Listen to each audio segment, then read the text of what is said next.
It's a beautiful Monday on Your View. Welcome to the show. I am Morayo Afolabi Brown. As always, I have the ladies with me. Hello. Good morning. How you doing? It's a beautiful Monday. Topsy, how was your weekend? It was very interesting. It was eventful. I got my dress from Deji Culture.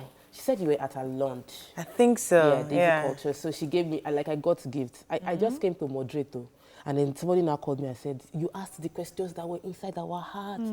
You were kidiko, let me get you something. She took my number and went to her car and said, I'm a fashion designer. She came and brought one pants trouser for me. Wow. Then this lady came and saw me and said, come and take this. And I'm wondering, thank you for the love. So I'm wearing one of them today. And they gave me hair products. A lot of Nigerians are doing stuff. They are doing great things. They are doing businesses in the hostile environment. They are making their small creams, making clothes and all of that. And I think that our government can do a whole lot more to encourage them. However, I must say that at this is a trade fair that I went for, Nigerian Branch Trade Fair. The VP sent a representative because, you know, the economic summit is going to be joining and supporting the next one to see how they can meet the needs of small businesses. They also had a representative from BOI and all these government agencies for NAFDAC registration. So I think that they are doing stuff. The government is supporting, but a lot more can be done. But I'm really proud to be a Nigerian because I saw a lot of them doing good stuff. Good to hear. Someone say that. Good night. See, sometimes when you attend some certain events, it opens your eyes and minds. Yes, people are walking. Even recently, I've been exposed to a lot of information recently that lets you know a lot of things are happening. Just that we can't see it yet, but a lot of things are happening. How are you doing, Nima? Nima is tired. Really? It was all-time groove. I did Nick Fest with my kids yesterday and their dad. Oh, you guys had fun. Amazingly, there was something for everybody because I just noticed my husband was playing table tennis at some point, snooker, but at some point again he moved in and then we had the show and I love the fact that my children were having fun. I was busy doing video and camera. Go frame. That's good. The kids went on Saturday. I couldn't make it. I had too much work to do. I found out late that I sent to the group at the time for the tickets, for you guys to buy the tickets. But I had to send the kids with their aunties to go. So I couldn't make it. I had too much work to do. I wish I tried. I said, Mariah, you have to choose one. It was worth it. Play or walk. Family time, and my cousin's children were there as well, so it was really family time for me. That's good, good. Nice. How are you doing, Obiachelu? It was also family time for me. I went for the first visiting day to my daughter's school. Nice. And we brought things for her. She was okay, although the father was complaining, she's so dark, she's so dark now. After 1 week, is it not 2 weeks? You know, but then when it was time for us to leave, she started crying. She was like, Mommy, I want to follow you. I want to come home. My heart broke. It happens. My heart broke, but hopefully they'll soon be on midterm. Yeah. So she'll be home for like a week. I'm looking forward to that. I really missed my daughter. She's like your best friend, like you're really close. Nobody massages me anymore. That's good. Well, since you're all talking about family time, I guess I'll say family time because myself and my husband are the only one at home. All the kids when we send them off. I had one, he helped me with my work. You know, he likes to read stuff, so he's reading, dictating to me and helping me. So it was a really good time hanging out with him alone in the house. Sunday was also, I had an interview yesterday. I'm waiting for the juice. Which juice? I said I'm looking at your face. The interview juice? The other one helping me. Hey, you didn't just, it was only reading people were reading. It's Monday morning. It's Monday, please.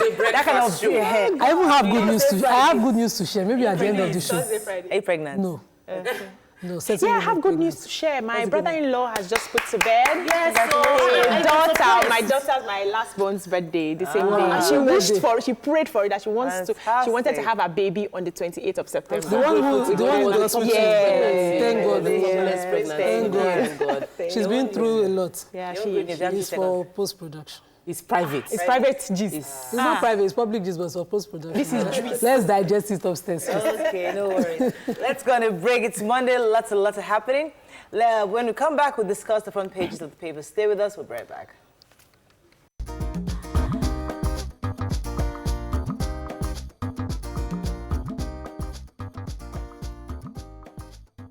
I'm around. Right, we're going to start with the punch. Buhari government's refusal to obey court orders lawless, says Nigerians. 23 pregnant women, kids rescued from Lagos baby factory. Taxi worker missing, 5 die in Ogun crashes. My abductors always think my son is rich, says Sia's mother. I'll succeed Buhari as President Bakare insists. Nigeria 59, Osinbajo Gowon, governors express hope, but TUC others lament woes. Buhari funding, Senate to probe federal government's foreign loans. Nigeria's exports rise by 10.57 trillion in 2 years. Right, this baby factory story, who has that? What's that about? It was all over the papers, but we took it in a couple of papers. Now, the Lagos State police got an information that there was a baby factory somewhere. So they took their men and stormed the place, an area in Ikotu. And then they were able to find they went to other areas as well. So they gathered about 19 young pregnant women in these facilities. And those women were 15 and 28. Yes, of age. And those women were lured by, you tell them that you have work for them. So they live there from Imo State, Akwa Ibom, and one other place in the southwest. They bring them, they promise them that they are coming to work and then use them to make babies and sell these babies for 300 to 500,000 naira. If it's a girl, it's 300. If it's a boy, it's 500,000 naira. One of their madams escaped, and I'm happy that the police is doing proper investigations to clamp down on all of those. Picture out, which is a good one. So they had two people. That's Oluchi. Yeah, Oluchi is the big madam that has escaped, but they have two. Baby factories are business thriving very well in the East. I think it's amazing this woman secretly, because the names have been disclosed. I need us to touch on this major headline, the fact that El Zakzaki, Dasuki, Shore, Abiri, others have court rulings to actually allow them to secure their bills. Yet the federal government has refused to uphold the court judgments. And people are saying there was a poll conducted by Punch, and 83% of respondents were saying that Nigeria is being lawless by not upholding the court judgments. I agree. Yeah, so...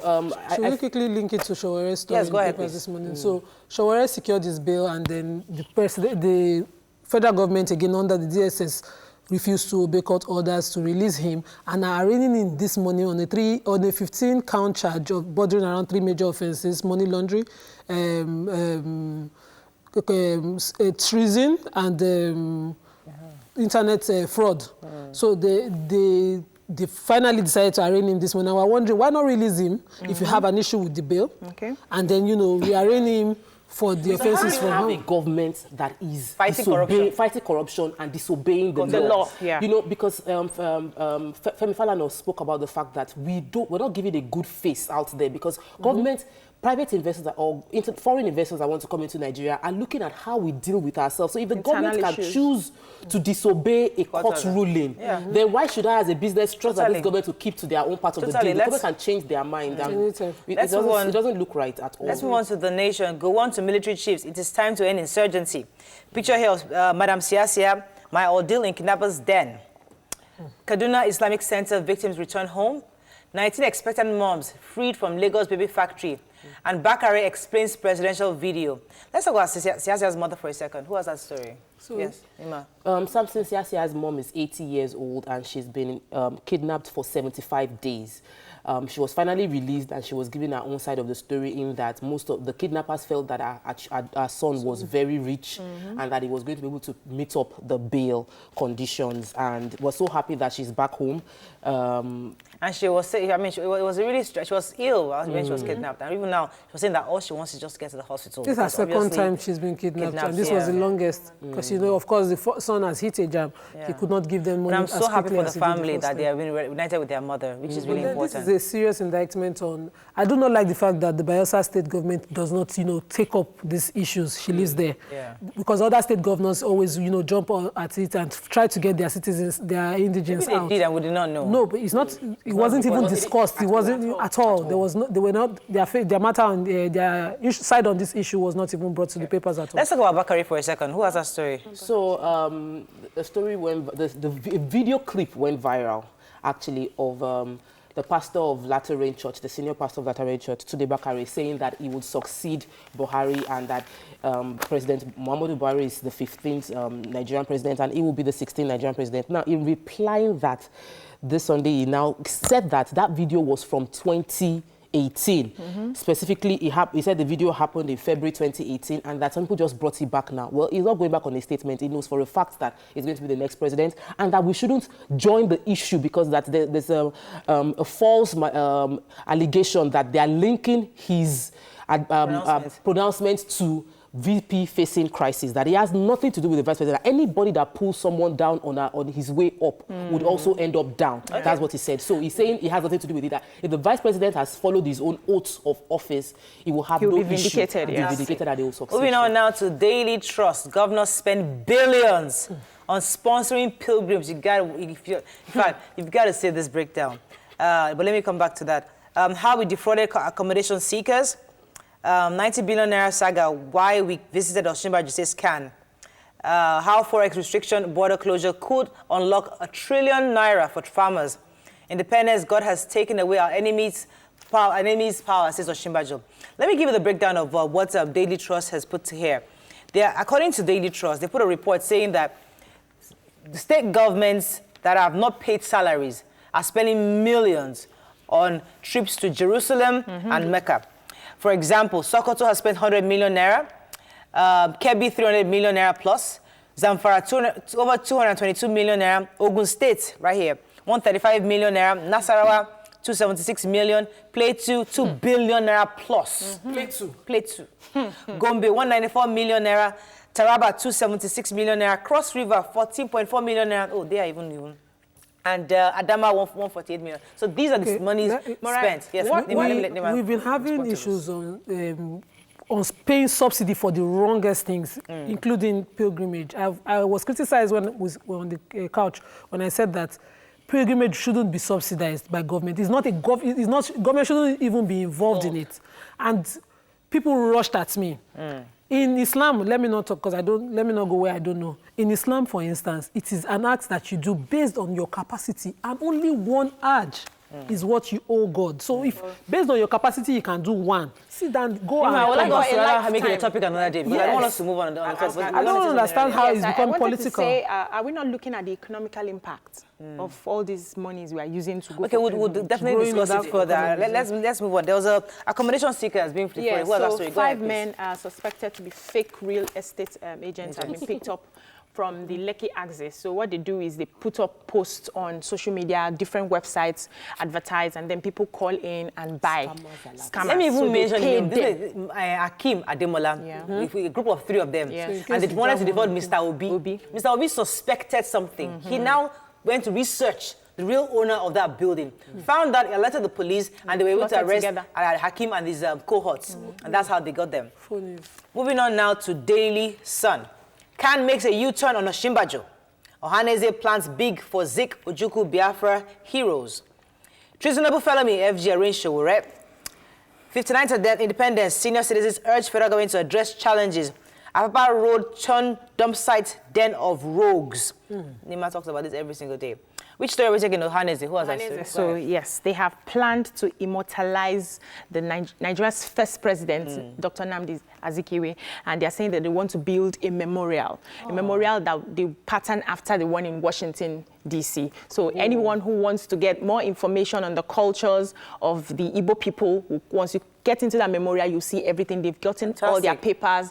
They are waiting for the land to be allocated for that memorial, and they're going to set up very necessary. Cenotaphs of people. History is practically lost. Yes, because they don't have enough sites to visit. Whenever I travel, like I went to Liberty Bell. I went to, you see the history of everything that happened. Fantastic. So it's a good Apapa. So, nice article by The Sun on this present situation now in Apapa, taking us down history, how the old Apapa was, loved by even foreigners. Everybody wanted to settle there to what it is now. Lawless, dump sites, eyesore, every evil is thriving in Apapa. I would like everybody to read the article, especially those who are decision makers who can change the fact. Let's run very quick to Vanguard. Don't humiliate Osinbajo out of offices, Bakare. The DSS arrests another journalist, Chido Onuma, at Abuja Airport. Let me find the story we've not talked about. Senate to review obsolete laws, Reform Electoral Act, very important. Lawyers berate DSS for flouting court order. And federal government moved to extradite foreign collaborators for trial as Saba indigenes demand apology and compensation. So Chido Onuma was abducted by DSS again. He's the coordinator of the African Center for Media and Information Literacy, Chido Onuma. He was on his way back from Spain with a colleague, and he was just picked up by the DSS. No reason has been given for why it's picked up. We've not heard anything. A democratic government is just picking up journalists. Very sad indeed. Really, really sad. Yesterday, we were celebrating the Independence Day service in church, and the national, let me get it right. So the National Christian Center in Abuja had a service to mark the celebration, and we had many speeches. That's why we had Gowon holding the army accountable to protect lives. And while Oshibajo said, I'm confident that God has not abandoned us. He will continue to sustain us. We must keep doing the right thing. So he was encouraging that the security operatives owe it as a duty to Nigerians to do all they can to secure the country, especially as we hit 60 next year. We have to run. I know you want to talk about Asaba. Yeah, my hometown quickly. So they are asking the federal government to compensate the massacre of their men in 1967. Yeah, so they want an apology and they want to be compensated. The families want to be compensated. Okay. That's basically. That's all we can take on Front Page Review. When we come back, we have quite a lot of hot topics. Stay with us. We'll be right back.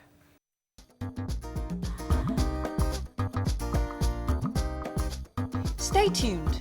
Your View will be right back.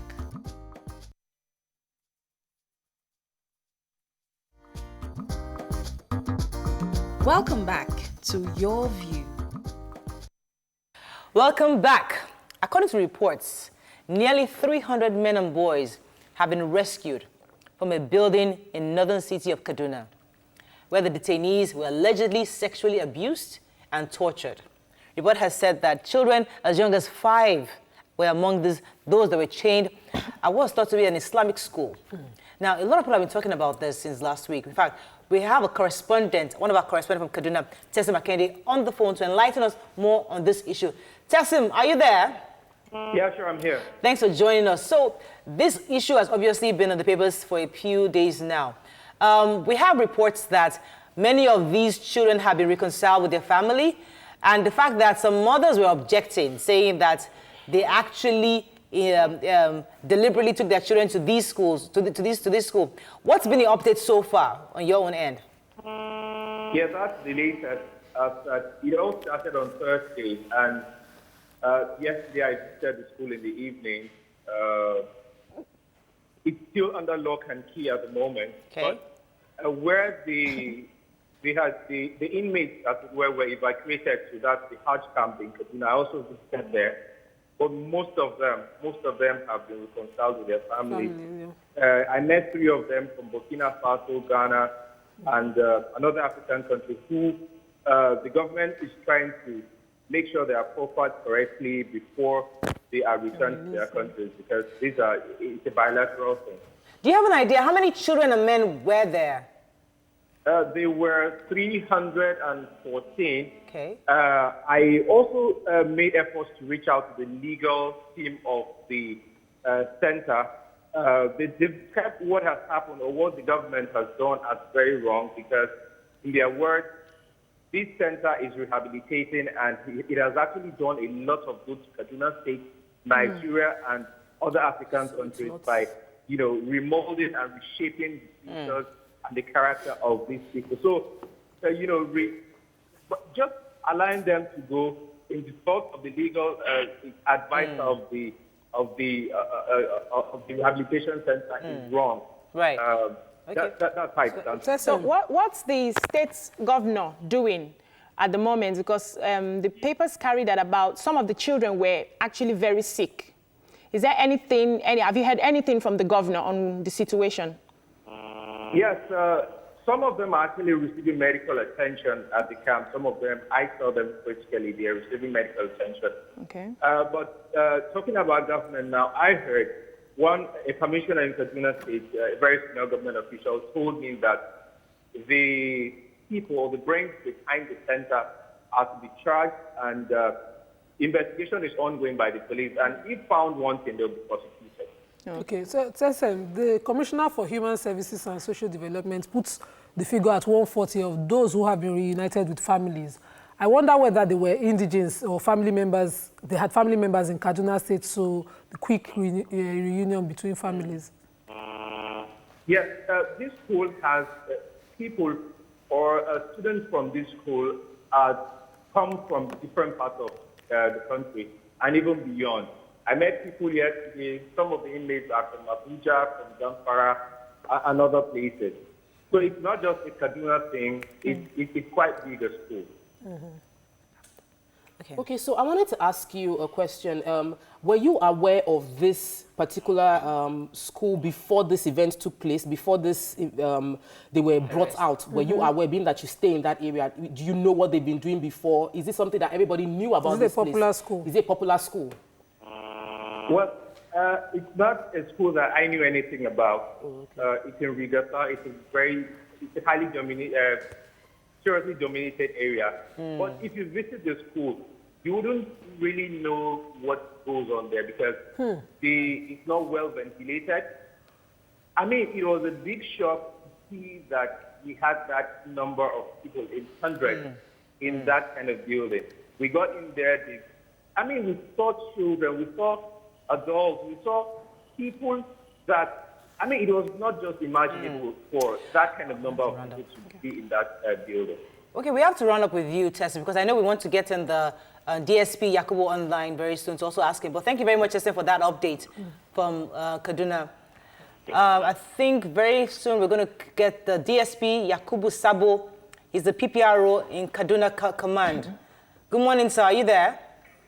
Okay, while we're trying to reach him, Nima, I'll ask this question to you because I know there are rehabilitation centers, but the issue people are having is why do they have chains in rehabilitation centers? So what are your thoughts when you heard this report? This beats me, but I will not claim not to know this practice because recently, in the past 4 years, I've had to investigate such practices, even within Southwest here, where Islamic centers will be called the rehabilitation centers for mentally ill people. So I started this advocacy and partnering with certain groups, calling for mental illness to be treated as an illness that requires that you see a medical practitioner to solve. Right. And the reason is because I see people, yes, we have, in Islam, there's something called ruqya. It's called, prayers that we do for people who are mentally ill. But there are certain illnesses that are beyond that you have to use. And in Arab countries like Dubai, they use them partnering with qualified medical doctors to treat people, but here it's really, really abused. I see centers where they will put someone in a mental illness in chains until the person is in a lucid interval. And people going through schizophrenia are majorly victims of this. So the person going through schizophrenia will have their Chinese blues period where they say things that are that they think they see. Right. And then we call it, there was this Islamic center that said the person was in spirit, using another religious language, and everything he was saying wasn't treated as, a mental case, but someone in spirit, receiving messages, revelation. And I kept criticizing that group for that. Interestingly, when they interviewed some of the victims, some of them actually were very, very cerebral. They were talking about the fact that they lived in the UK for 16 years. Others said they were in school in South Africa. These are people who don't come across as ill. No, for once, a person going through mental illness most times looks very healthy. And they can even, when they are finally calm, they can remember events clearly. So for that period when they are sick, their family members just quickly do what they think is helping them and subject them to this kind of torture for the rest of their lives. Very true, and that's what I think we should deal with, that we don't have enough information on mental illness, and we just think that everything that has to do with anybody that has a mental issue is a spiritual problem. That's one. Number two is the fact that we actually don't have enough medical facilities to take care of mental issues. We don't have enough psychiatric homes that can deal with this, and we haven't, as a government, shown willingness to clamp down on all these illegal psychiatrist help. We don't have them. So we now have the DSP, Yakubu Sabo. Good morning, sir. Are you there? Yes, good morning, ma'am. Thanks for joining us on the show this morning. Now, the issue about the clampdown of this rehabilitation school, we would like to get your own perspective on the crime angle of this. We're hearing reports on the fact that the school was not licensed for rehabilitation or even for education. We're getting reports that the process in that school was totally against the law and the environment wasn't conducive. Could you give us an angle why this entire situation is a crime? Yeah, it is a crime in the sense that, and based on the reports that motivated the command to embark on this raid, was that these children were said to be subjected to some torture. And that borders on their fundamental human rights. And that was why we took that initiative, the action, to check if actually the allegation was right. And coincidentally, when we got there, we actually saw these people in shackles, being chained as if they were not human beings. And that is one. And in the course of interaction with the media men, we went along with them. Some of these children equally open up with some level of allegation bordering on sexual assault, abuses. And this also is an offense from the perspective of the law. And so many other ones, coupled with the license issue.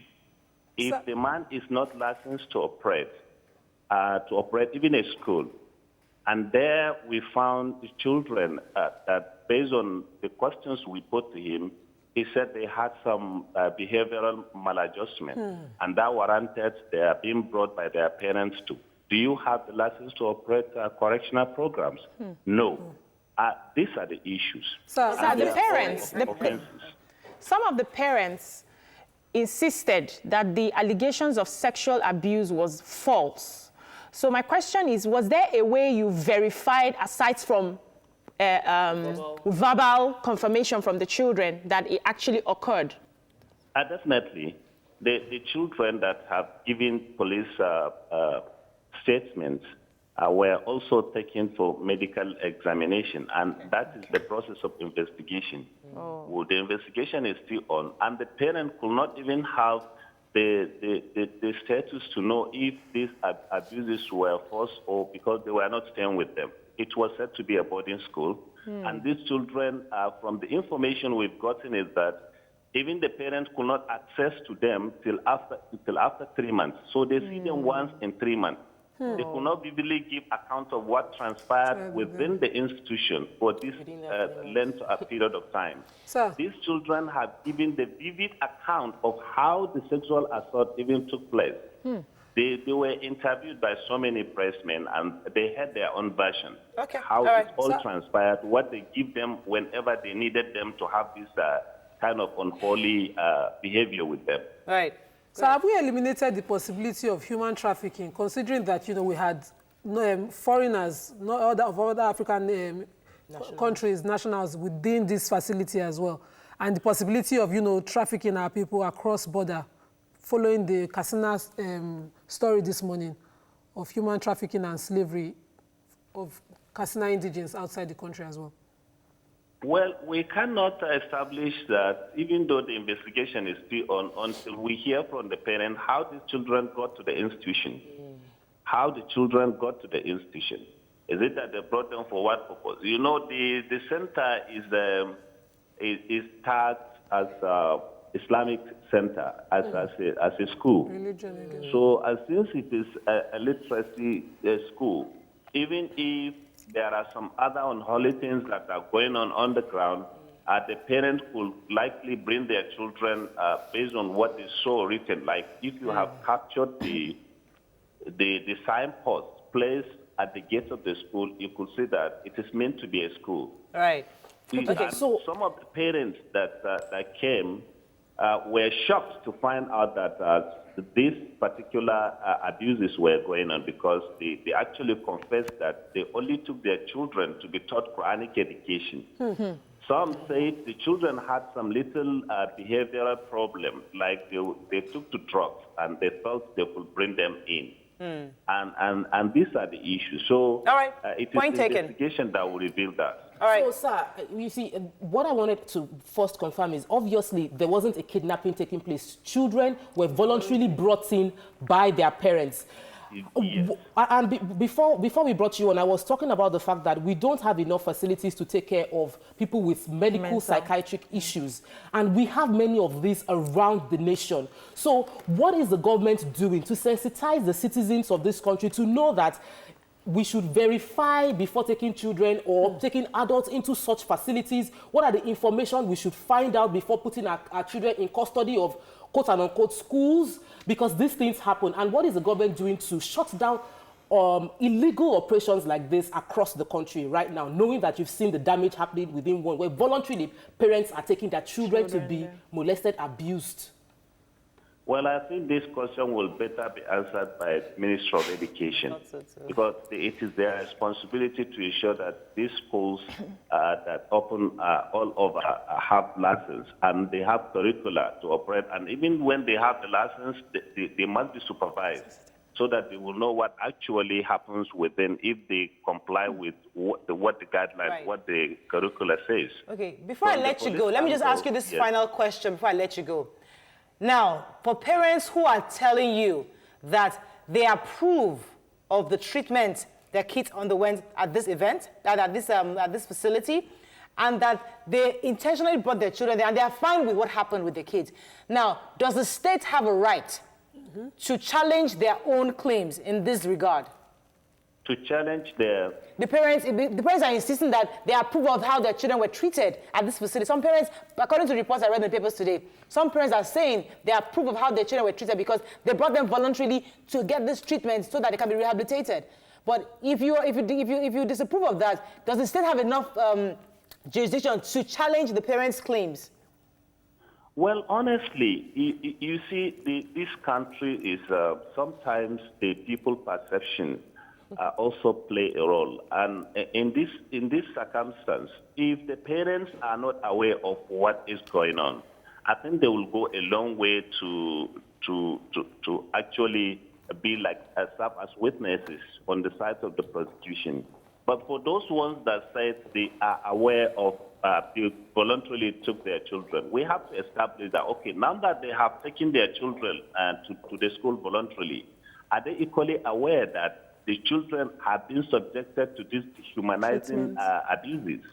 If they are, then actually they could be culpable. But if they are not, they have taken them thinking that the correction is maybe through the use of spiritual means to pray for them to get better. And then there inside, they subjected them to inhuman treatment. They may not be aware. It may not go extend to the consent they have given them to treat them. Okay. We have to run up. Thank you very much, sir, for joining us on the show this morning. Thank you very much. We have a few tweets, Nima. I think we have a responsibility as being on this show to educate people into understanding that psychiatrical issues are not what what's even more worrisome, Toko, is that we talk about parenting a lot of time. I think we need to bring it up again. The issue of how do you parent a child that you feel is wayward, difficult child, because children are not equal, they're not the same. Yeah. Parenting is so we need to have a topic of that. Let's take a few tweets before we run off. So Kennedy Nafiu says, the rate at which some irresponsible, malnourished religious leaders took advantage of the ignorance of some people is condemnable. Anybody says, I'm pretty sure she didn't mention Bayelsa. Okay, addressing my issue with Bayelsa government. Okay, I wasn't talking about ransom. We have to run up. Before we go, I still want to beg that if anybody watching that is a parent, that your school does not allow you visit your child in class, is wrong. Or going to the hostel. Is wrong. Yeah. If that's the only way we can end this segment, we must say that you must see your children at least every month. We will treat this matter properly and exhaustively, because I think we need a series on parenting a difficult child. It's really important, because you cannot keep doing and using religion to address my children. One of my kids at the point was saying that I can't come into the class, and that's an issue. So parents, you must see your child every month. Point taken. We have to go. We have to run. When we're going back on the break now, we'll discuss other hot topics. Stay with us. We'll be right back.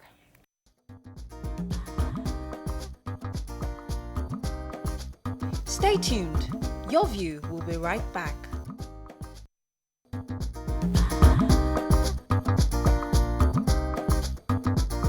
Welcome back to Your View.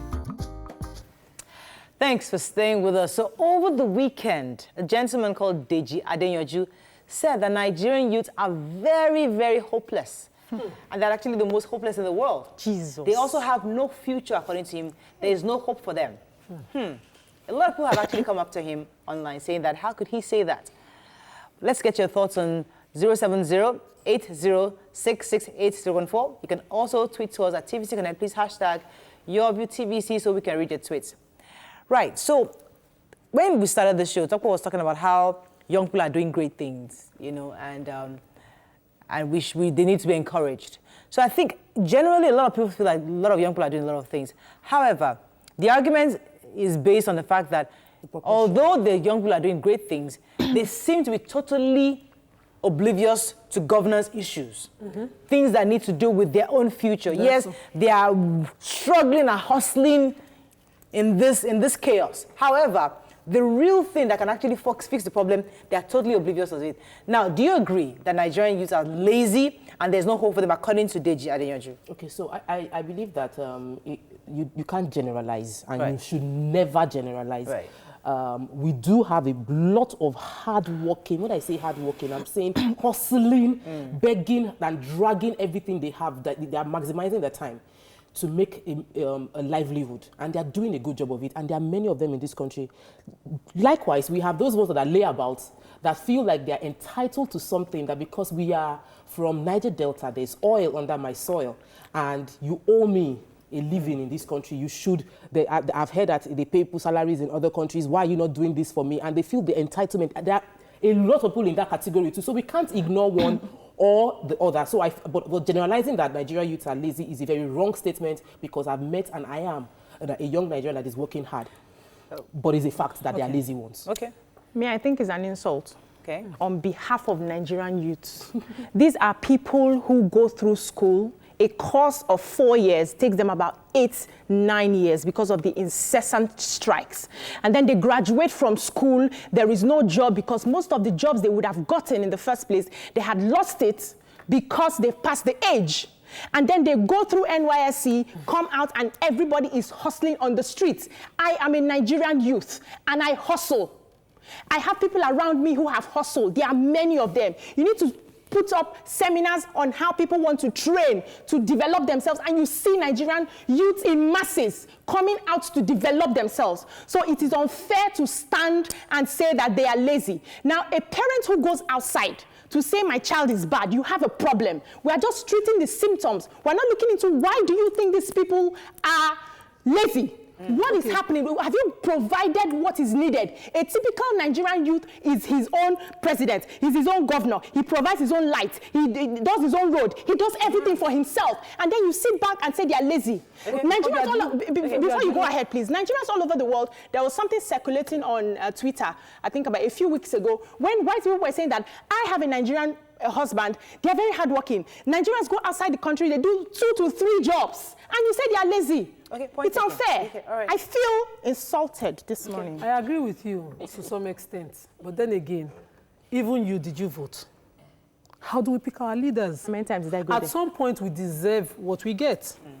I remember the way I got my PVC. It was a life and death situation. I remember jumping windows out and at a risk. It mattered a lot to me who turned out there. It still matters to me per election who turns out there. But what I see this weekend, check trend, most trending on Twitter, most trending on Instagram, most trending on Facebook. Nigerians were debating whether one person had morals on an immoral show. Nigerians were debating whether one person was justifiably.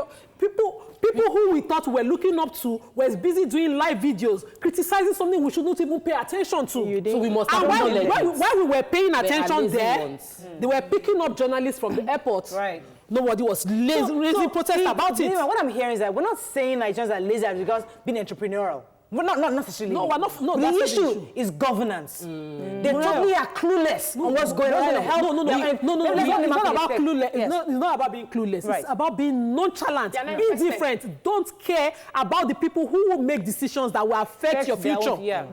So I find that I've said, and I didn't even know this, we're going to be discussing this angle of this topic before saying that Nigerians are hardworking, and because I interacted with them.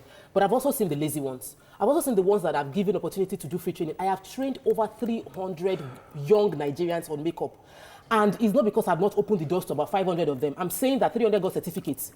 Because some people will come for a free training, and they will come the next day and resume at 12 o'clock for a training of 10 o'clock. And they will say, my daddy said, my mommy said, I didn't have transport fare. I'm saying this is a free training for you. At a point, I gave some people makeup products to go and start selling. And they came back and said they couldn't market it.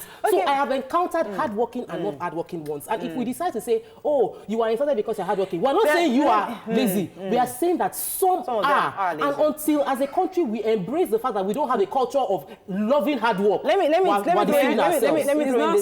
It's a large percentage that we're dealing with. If we do not wake up to that large percentage, the danger on our hands. They are the ones. Let me throw this spanner in the wall, because a female senator recently said that young Nigerian youths are lazy, and some of them actually come to her house to beg for money. And when a lot of people came at her saying that how would she say something like that? But the truth is that I have been in that person's position where I have seen where I was hounded. Me, regular me, nobody. Young people came to my door, my car. They actually almost wanted to lift my car because they wanted to collect money from me. You know what happened? I opened my purse. I took out money. I was going to give him 1,000 naira. Unfortunately, 1,020 naira came out. I gave him everything. He now told the people, imagine, she only gave me 20 naira. And because that got angry, wanted to lift the car because he kept the 1,000 naira and declared only 20 naira. Whoa. And they were angry at me. So these are Nigerian youths that they expected me as a person to be distributing money. So the thinking is, a lot of young people out there just expect handouts. Give me whatever you can give me. I don't want to work. So there are different kinds of Nigerian categories. I've interacted with a lot of politicians, and I see the way people interface with politicians in Nigeria. We're not doing what we know we should do. We're not holding them accountable for governance. We are begging them for money. So the average politician receives the young youth in interaction with them, and the youth is not saying, get me job. He's saying, give me money. And then they will say, will you do youth empowerment? We give you keke napep or something. They sell the keke napep and come back the next term again for another youth empowerment project. They sell. So we must not deny the fact that people like that. The money they are asking for, is it not state money?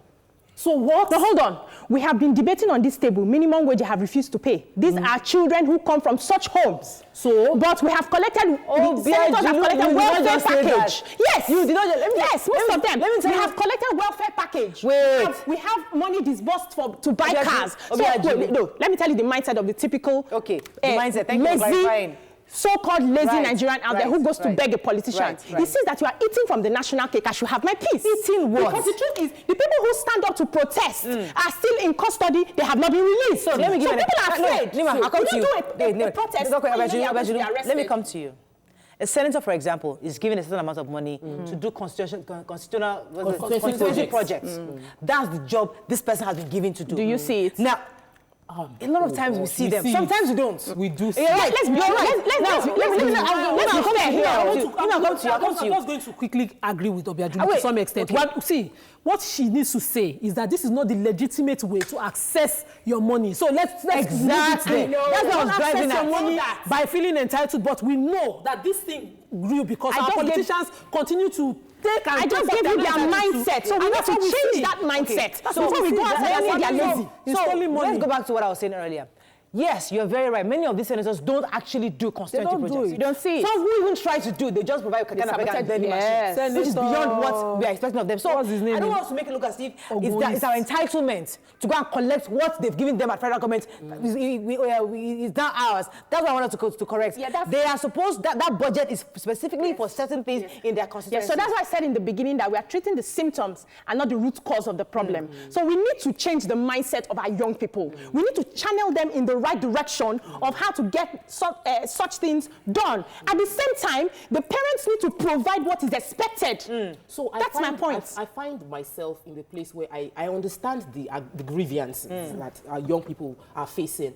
And I realize that the government, these are government officials that we are going to harass to give us money, will keep on using us, the young people, as an excuse to keep on collecting that money. They'll say, if I don't give them money, they will not vote for us. So please, government, give me money so I can settle them. Until our young people need to start doing what they ought to do, going out to vote, holding the political class accountable for what will affect them. So you don't give me cash to pay for my medical bill. I'm not applauding you as a senator or House of Rep for paying for my medical bills. I'll applaud you if you ensure the hospital everything should be there. So that's where we should tilt the direction to. That's the real problem we should deal with. And I must tell you, we do have a large population of lazy people in our country. Three things. Let's deal with mindset. And mindsets don't grow by government. Government is also at home, parenting. How we quickly hand over everything our children are asking and grow their sense of entitlement before they get into society. It's until I was reading this topic over the weekend, I appreciated that. At some point, even though my father was doing well, he kept saying to me, did you put money in my pocket? Yeah.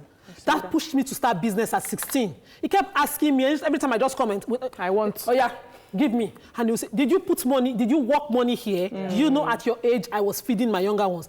Because of that is why I was able to go and say, I won't take this anymore. We need to round up on this, but I think before we leave, I think it's important that we clarify what we're trying to say here. Yeah. There are Nigerian youths doing amazing things. Yeah. Plenty. In fact, millions are doing great things. They need support, and some of them are getting that support. But there's that huge chunk of those who are lazy. Now, those ones that are lazy, what can we do to rehabilitate them? Yes. What can we do to empower them? The larger chunk who are idle. Idle, yeah. Okay, they're idle. Idle is a better word. They don't have lazy. Those that are idle. So instead of government tagging them lazy, yes, do what you're supposed to do. To find things to ensure, to engage these idle youth. Yeah. Is a better approach. Give of us the basic amenities. Unfortunately, that's all we can take on that. Do we have any tweets in this regard? Plenty. Please go ahead. Andrew says Nigerian youth 2019 could be lazy and apolitical. Compare them to Hong Kong youth who are fighting for their future. Deji agrees with Obiajulu. It's because you're all doing well and that's why it's easier for you to say all that you're saying. How would you hold them accountable when you're starving? Be realistic for once. Biliki says, my opinion is that these same youth are disinterested about who governs them and decision-taking that will affect their lives. Hugely misplaced priorities. They can't keep complaining while they do nothing. Why would anyone take them seriously when they couldn't care less? Cappuccino says, Onakena says, hopeless is not an insult, but a statement of fact. No need for theatrics. A country that invests over 70% of her investment on recurrent expenditure and 10% on current expenditure is endangering the future of our youth. And it is a hopeless budget and it is a hopeless situation. Cappuccino says there's no place in the world without lazy individuals. It all boils down to your level of awareness. I wish they were focused more on how to help the unlazy Nigerian youths. Okay, that's all we can take. When we come back, we'll discuss our Let's Talk. Stay with us. We'll be right back.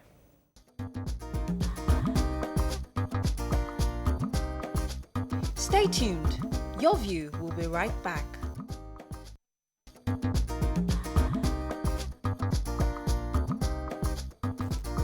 Welcome back to Your View. Thanks for staying with us. This year makes it 400 years that Africans experienced slavery. And as a result of that, Africans in diaspora are set for investment in Nigeria. On the show today, we're going to be discussing issues ranging from 400 years of slavery and its impact on Africans so far. Joining us on the show is the founder and director, Global Institute for Diversity and Change, Dr. Yewande Austin. Welcome to the show. Thanks so much. And also we have the Dean College of Education, Virginia State University, Professor Willis Walter. Welcome to the show. Thank you. You're welcome, sir. You can call us on 070-806-6814. You can also tweet us at TVC Connect. Please hashtag YourViewTVC so we can read your tweet. Okay, I know you've been working in Africa for quite a few projects in Africa. Yes. And before you came on, we were talking about that many people view Nigerians as lazy, young Nigerians as lazy. In your own thoughts, have you come across lazy Nigerians, and do you feel that indeed we have lazy youths in this country? Yeah, it's a concept that just simply doesn't exist. One of the reasons that I decided to invest so much of my own personal resources into Nigeria is because out of 14 African nations that I have developed socioeconomic empowerment programs, Nigerians are the most innovative and resilient that I've met in the world. I could have gone anywhere that I wanted to bring this summit and to develop a sustainable community for Boko Haram conflict survivors. I decided Nigeria would be the place, not only because of our historic connection, but my very first project working with children in Makoko. I taught social entrepreneurship 5 years ago, and those youth had their own organizations up and running in 2 months. Said, what could happen if every Nigerian youth had access to the resources that they needed to break the cycle of poverty? Can I give you a high five? Oh, high five all day long. Change is possible, but humans have a distinct set of needs that we all have to reach our full potential. And with the absence of any one of those needs, you become more vulnerable to exploitation and to poverty. So the solution is really quite simple. However, perhaps some of the leaders are not making the investments that they need to create the change for Nigeria. Let me come to that's Professor possible. Willis. I know that we're celebrating 400 years of slavery. There's always this conversation amongst Africans and African Americans, identity issues, the fact that are you part of us, are you part of them? As a professor, what has been your experience like in teaching or explaining the African origin to people, and the fact that they feel connected to Africa, or they feel like, you know, I'm American, I have no business with those people. No, there's a deep connection, I think, between most African Americans and our homeland. But, you know, much of our struggle has mirrored each other. Your independence with our desegregation of schools. When you look at in 1957, we desegregated and said that separate was not equal. And so a lot of our educational justice issues, a lot of the things that we're talking about as far as what we have to have in order to be successful, one of those things is a strong understanding of our education, and we can't just stay in the shade of the European concept of education. We have to create our own understanding of education and look at our own needs as a culture, as a country, and make sure that we're developing schools that are relevant and making sure that students want to attend school. I'm so happy you spoke about education, because I feel that until we are able to fashion and look within, as opposed to what they did for them, but do what will work for us, we won't be able to move forward. So, but how do you think we could get it right? Because most of the African countries have been fashioned after the countries that colonized them. And the education they inherited or they've been given is education that feeds those systems as opposed to feeding our nation. So what do we do now? How do we reform what is going on? How do we change our story, the way we've seen them do in Singapore, the way we've seen it in China, the way we've seen it in India? How do we change our own story as Africans? I believe that one of our greatest flaws as human beings is that we're waiting on other people to solve these problems instead of leveraging the resources that we have. And most of us, I think, tend to think of resources in terms of finance, but we also have intellectual resources, right? We have community resources and ideas that, without creating an opportunity to exchange those ideas and foster strategic collaborations, they will just be ideas that float away in the wind, right? And so that's why I created the Nawo Economic and Cultural Development Summit, and I put together a delegation of 12 incredible professionals from America, from fields of education and real estate development and entrepreneurs that collectively with Nigerians could create strategic collaborations to solve some of those problems. We can't wait on anybody else to solve these problems. We have to do it ourselves. And also social justice, I mean, you can't have social justice without first having educational justice. Yes, Nima. I wanted to talk to Dr. Adeyanju because you said, you know, it's not only financial resources that we should be looking at, but it's not for the lack of ideas that, you know, we've not moved forward in Nigeria. Most of these ideas are birthed and die the moment they're birthed because, of course, you need to find some financial backing to start up. What exactly are you doing at this summit to give people ideas on how to get access finance to grow their ideas? Right. First of all, let's start with the fact that I wanted to create this opportunity because I love Africa. Africa is a source of great inspiration for me. But one of the challenges that we fight in America is this fear that has been created by colonialism. We still suffer from it. And one of the very first questions I'm often asked back in America by my peers and my friends is, aren't you scared? So if we can start by demystifying the script that has been created to continue to perpetuate this division between us. Let's start there with educating our own understanding of culture. And number two, bringing together professionals who are like-minded, pairing them together. That's one thing that we're doing. And secondly, exchanging ideas. We're delivering what are called Nawo Talks at our Nawo Summit on Friday at the Central Bank of Nigeria's International Training Institute, where both Nigerians and Americans will have an opportunity to present these 5-minute transformational solutions. We often think that change takes such a long time. It doesn't. Right? It doesn't. Just by exchanging ideas and identifying something within yourself that you have in common with another like-minded professional, matching them together, and then creating opportunities before them. So you said you want to having like a rehabilitation center, yes, so to speak, in Abuja, That's where you right. want to work with internally displaced persons from Boko Haram. How is that coming up? Why did you decide to situate it in a place like Abuja? Yeah, honestly, it hasn't been easy. In 2015, my nonprofit organization, the Change Rocks Foundation, was the first humanitarian organization in the world to provide emergency education relief to Boko Haram conflict survivors in the Durumi camp. A few years later, I discovered they were going to become homeless again. Now, I do a lot of work in human trafficking. Most of us tend to think that slavery has died. It has not. It has merely transformed, right, into much more sophisticated and organized ways of trafficking. Sadly, Nigeria has one of the 8 highest rates of trafficking in the world. So when I discovered that they were going to become homeless again, I knew, again, as we look at the 6 points that humans need are secure housing, access to education, health care, ways to develop money, food, yes, right? So I decided if I was going to intercede that I would not be a part of this Band-Aid solution that we are often guilty of in humanitarian aid, but create a space where IDPs could have access to all the resources that they needed to affect change. Now, we have identified the land.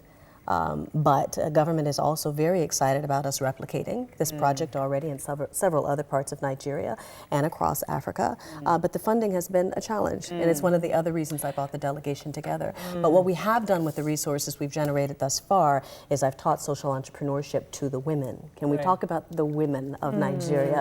Some of the strongest women I have ever met, right? And when you teach your women how to transform their homes and their communities, then you change a nation. So I've already funded 4 businesses that the women are running, and it has absolutely transformed who they are and what's possible. Let me come to Professor, because I'd like to ask you, when you say African Americans investing in Africa, what exactly does it mean? Because what areas are important to African Americans? Because there's always this issue of if we need help, we go to the West, or we go to IMF, we go to we look for all these big international bodies. But African Americans are suddenly saying, you know what, I want to invest in Africa. In what areas should we be expecting that kind of investment? You've said a few of them, but what should we be looking forward to in the African American community? Well, I think the first thing we have to solve are the crisis you all were talking about earlier, which is students going to school. Young people investing in their own education. And we have the same problem in America, and so we haven't figured it all out, right? We all have that same struggle, but we have to change our mindset. It has to be a growth mindset. We have to take off those shackles that we have on our minds now. We've relieved those shackles on our hands, but we still are of a mindset that says that we can only do it one way. And we have to start talking about relevant education for our young people. Technology is obviously the age that's coming about. If it's not already here, that we have to invest in differently. And so when you start talking about education, I don't think you can talk about it in a silo. You have to talk about it in all those genres: entrepreneurship, computer science, technology education, because 5G will be here soon. And if we're not in a way to take advantage of it, we're going to be left behind again. And so, So Dr. Adeyanju, you've done this for a while. How easy has it been? Have you ever met a difficult group of people, and how did you deal with that? I wouldn't say it's a difficult group of people, but can we also talk about Nigerian men? Who seem to be more focused on me becoming a 5th wife than helping to invest their resources in solving some of these problems. But I have found great support in Nigerian women who understand the plight. That's interesting. Yeah, the plight of women who, can we talk about the fact that I'm in a position to not only empower but protect women from being sold, but yet I'm expected to sell myself in order to solve these problems. So that would be a problem. It is. It's interesting you said that. So let me tell you why that's interesting. Because my CEO is Irish. And when he came here, and he had so many things he wanted to do, and one of the things that bothered him was the fact that we couldn't see, that the patriarchy was so in our faces, that it's there, he sees it, and we're women and we're just not doing anything about it. Every man there is just wanting, they just want to grab, and you're there. So The frustration that she was probably talking about is, what kind of frustrations, aside from the fact that men are trying to hit on you? Yeah. Do our leaders really want to fix this country? From your own view, do they have that desire to fix things? Yeah, From I think we already know the answer, unfortunately. You know, one of the things I want to talk about at the summit that I'm very, very passionate about is the fact that we tend to dispose of our vulnerable people instead of understanding what assets they can be. It is my feeling that vulnerable people are the most undervalued asset to Africa. So we tend to think of those people in Makoko that are disposable, who live in poverty, who are criminals. No, I challenge you to say that, yes, I've been extorted in Makoko, and man, if I had just had access to the people who tried to extort me for money, to train them on how to use the resources, and how about the skills that they have learned from surviving, to turn that into a business. Profitable. The solution is very, very simple. Let me take this call really from does Chinelo. come from education. Let me take this call. Chinelo, are you there? Good morning. Good morning. Thanks for calling. Go ahead, please. Okay, thank you so much for this very interesting topic, starting from the hot topic of the day when you mentioned Deji and what you said on Twitter about youth being very, very hopeless. And I feel like, maybe to play devil's advocate, just like Yewande and the Prof have said, I feel like we are frustrated as youth. I'm in my early 30s, and every day I have to contend with someone in my age bracket and otherwise having a hunger for to learn or upgrade or upskill and have limited resources. So like you rightly asked the Prof, what were the areas that African Americans are willing to invest in? I think it's a cool question, because right now, when it comes to our educational sector, we don't have modern practices. Right. I was at my alma mater less than a week ago, and the teaching structure there was the same thing that was being taught like 10 years ago. So that makes you wonder, how deep are we trying to invest into the youth now to help them contend with the moving technology? Thank you very much for your comments, Chinelo. Thank you so much. Yes. Yeah, so we tend to have this sad concept that has been perpetuated with a few internet fraudsters in Nigeria. Okay. And we were at a point being wrongly labeled as a country with a lot of internet fraudsters. And I'm happy that you're coming here and you're experiencing something a bit different from that. But genuinely, how would you push the image of Nigeria right now? Because I know for a fact that there are many legit businesses that would benefit from the resources of blacks in diaspora, and we would love to meet with you. But what's the response rate when you engage with people in America that you have structures on ground here and you need their expertise to help small businesses here? What's been the response? Right. I think the number one issue would have to do with culture. Most of us tend to think of culture as relating to fashion and food and music, but culture is also a mindset. And if we could teach the people of Nigeria that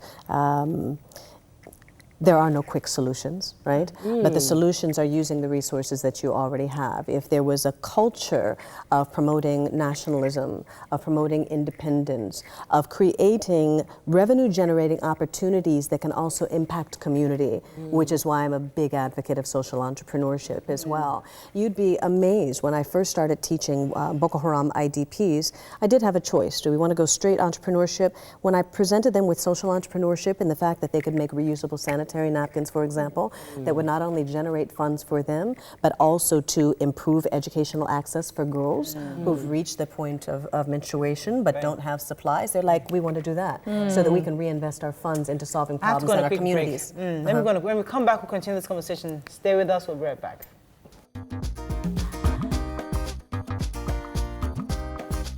Stay tuned. Your View will be right back.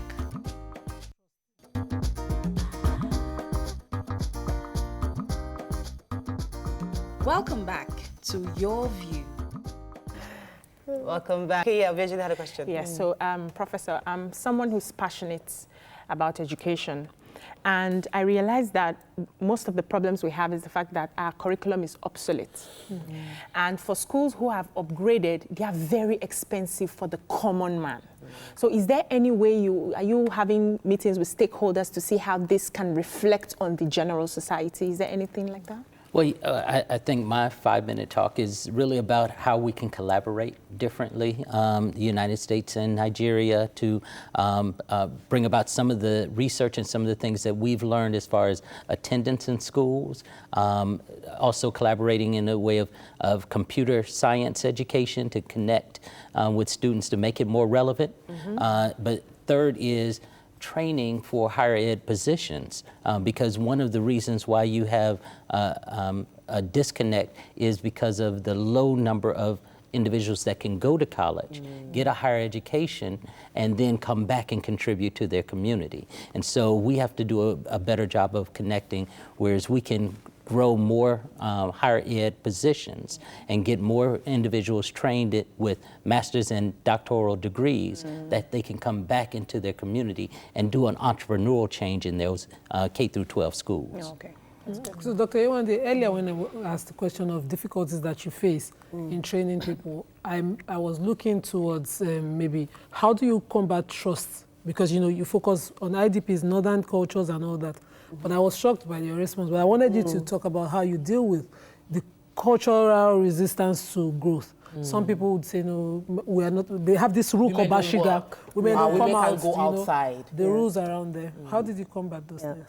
Well, 5 of the core principles of social entrepreneurship, which in and of itself is really problem solving, is I can wrap that around 5 ideas, right? S, finding strengths within the population that you serve. O, for organizing those ideas, because there are a number of different ideas that we could pursue to solve those problems, but what's the most effective and sustainable?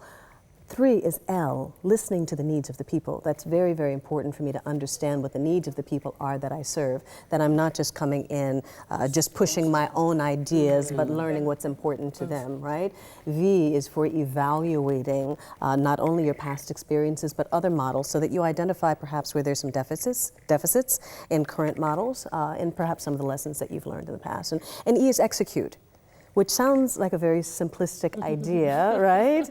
But I think that I witnessed this a lot in Nigeria and a lot of African nations. We talk a lot about everything that is wrong. We spend a lot of time, which is why I created 5-minute Narwhal Talks, right? Let's not complain, let's create spaces for opportunities for growth, right? So execute the idea, and you may have a lot more traction with those solutions than what you think is possible. So by listening to the people that I serve, by virtue of that, I've been able to develop trust. I've earned their trust. Also, I give them measurable goals that when they reach them, they think, there's nothing that I can't do. You can't stop these women that I work with for nothing. You could try. You could try, but there's nothing that can get in their way at this point, because now I've given them attainable goals to reach. As we wrap up, is there any final message you really want to pass on, especially as we're celebrating 400 years of slavery to the African community? Is there any set other message you'd like to pass on? Well, I think that it's all about your mindset and the growth mindset, whereas you understand that there's no connection between slavery and who you are, that all of this is just a continuum of who we were as a people. And that's just a small portion of who we are as a people. And so the connection is stronger, I think, today than ever before. And the divide is only what we have in our own minds. It's not the ocean. It's really our own mindset as to what we connect with and what we do as a people to grow. But as minorities, in the entire aspect of this European conquest that has gone on over the years, that we have to work together in order to be more successful as individuals. Last final tweets? Yes, Prof. Imonoka says we must invest on capital and human capacity development if we want to diversify our economy. The money from excess crude accounts, fuel, subsidy and bailout to states should be rerouted into agricultural sector. This can sincerely engage and empower our youth. Any final words, Doctor? Agreed. Any final words? Yeah. NAWO, let me first explain, stands for invest. A lot of people that hear Nawo think money. And again, we've got to change that mindset. I created this idea around Nawo around investing in culture, investing in the exchange of ideas and collaborations, you know? And it took a movie like Black Panther to generate over $1 billion for us to recognize there's beauty and power in our story. And only we can change and write the next chapter of our story. Thank you so we much have to take control of that. And this is our first step, and I'm glad we did it here in Nigeria. Thank you very much. Thank you. All right, hope you enjoyed the show as much as we did. That's all we can take. We'll see you again tomorrow. Have a fabulous day. Bye-bye.